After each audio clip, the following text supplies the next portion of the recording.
Hi, it's Steve. Today we'd like to show you how to replace the crisper cover in your top mount refrigerator. It's a really easy repair. Let me show you how we do it. Now to do this repair, we'll start by opening up the fresh food door. We'll remove any items that are on that crisper shelf, as well as any items that are in the crisper themselves. We'll then pull the crispers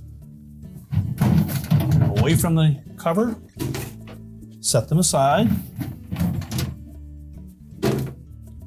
You can then lift up on the front of the existing cover, pull it slightly forward,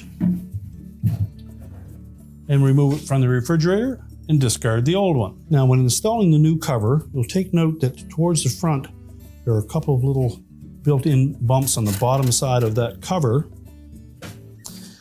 that are going to fit into little recessed pockets on either side of the inner liner.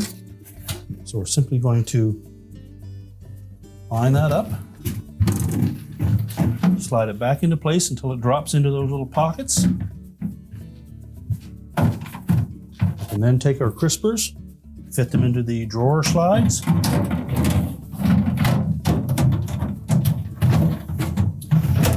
sure they're pushed back all the way. Close the refrigerator up and your repair is complete.